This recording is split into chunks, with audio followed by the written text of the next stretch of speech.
Joseph knew that his God, Jehovah, never lost sight of him, and this knowledge surely helped him to endure. Even here in a foreign prison, Jehovah found ways to bless Joseph. Thus, we read, Jehovah continued with Joseph and kept showing loyal love to him and granting him favor in the eyes of the chief officer of the prison. As Joseph continued to work hard, he kept giving his God a basis for blessing him. One day, there was some commotion in the prison as two new inmates arrived, officers from Pharaoh's personal staff. One was the king's chief baker, the other was the chief cupbearer. The chief of the guard entrusted Joseph with the care of those two formerly prominent men. One night they each had a vivid and puzzling dream. When Joseph saw them in the morning, he could tell that something was wrong. So he asked, "Why are your faces gloomy today?" Perhaps his kindly manner assured the men that it was safe for them to reveal their troubles. Would there have been any conversation, though, had Joseph not chosen to show a little kind concern for others? His choice may move us to ask ourselves, do I express my faith in God by showing an interest in fellow humans? The two men explained that they were agitated by their vivid and puzzling dreams, and by the fact that they had no interpreter with them. The two men did not know that their dreams had come from Joseph's God, Jehovah. But Joseph knew.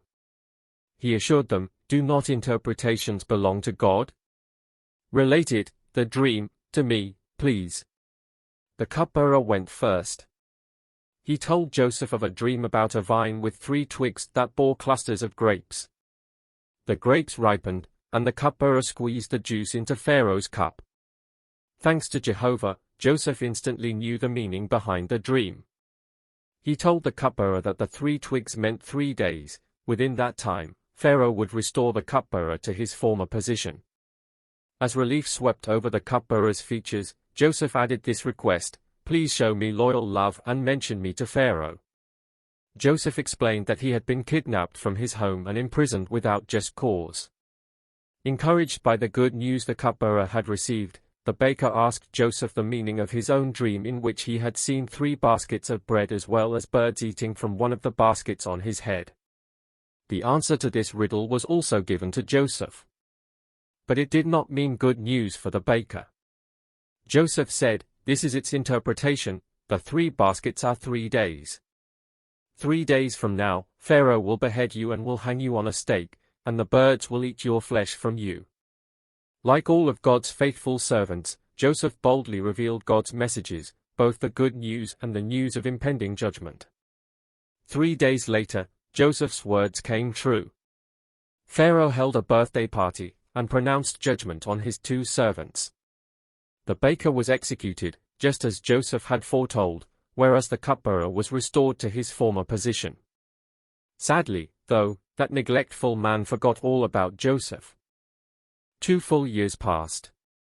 The cupbearer may have forgotten Joseph, but Jehovah never did. One night, he sent Pharaoh a pair of unforgettable dreams.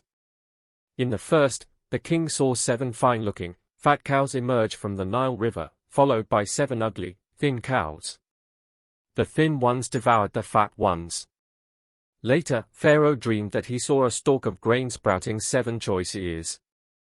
But then another 7 ears, wind-parched and sickly, sprouted up and devoured the choice ones. In the morning, Pharaoh awoke deeply agitated over the dreams, so he called on all his wise men and magic-practicing priests to interpret them. They all failed. Finally, the cupbearer remembered Joseph. His conscience stung him, and he told Pharaoh about the remarkable young man in prison who 2 years earlier had correctly interpreted his dream and that of the baker. Immediately, Pharaoh had Joseph summoned from prison. Standing before the monarch, we read, "Then Pharaoh said to Joseph, I had a dream, but there is no one to interpret it. Now I have heard it said about you that you can hear a dream and interpret it." Joseph's response showed, once again, both his humility and his faith in his God. "I need not be considered. God will speak concerning Pharaoh's welfare." Joseph explained that Pharaoh's 2 dreams had the same meaning. By repeating the message, Jehovah was signifying that the matter was firmly established, absolutely sure of fulfillment. The fat cows and the healthy ears of grain represented 7 years of plenty in Egypt, while the lean cows and the sickly ears of grain pictured 7 years of famine that would follow the years of plenty. That famine would devour the land's abundance. Joseph recommended a plan of action. Pharaoh needed to find a man both discreet and wise, to oversee the gathering of the land's surplus grain into storehouses during the 7 years of plenty and then to distribute that surplus to the needy during the ensuing famine. Pharaoh and all his servants saw the wisdom in Joseph's plan. The king also acknowledged that Joseph's God was the real force behind Joseph's wise words. He said to his servants there in the royal court, "Can another man be found like this one in whom there is the Spirit of God?" To Joseph, he said, "Since God has caused you to know all of this, there is no one as discreet and wise as you. You will personally be over my house, and all my people will obey you implicitly. Only in my role as king will I be greater than you." Pharaoh was as good as his word. Joseph was soon clothed in fine linen. Pharaoh gave him a gold necklace, a signet ring, a royal chariot, and full authority to travel through the land and put his plan into effect. Within the space of a day, then, Joseph went from prison to palace. He awoke a lowly convict, and he fell asleep as the ruler second to Pharaoh. Jehovah saw all the injustices that his servant had suffered through the years. He addressed those issues at just the right time and in just the right way. Jehovah had in mind not only correcting the wrongs done to Joseph but also preserving the future nation of Israel.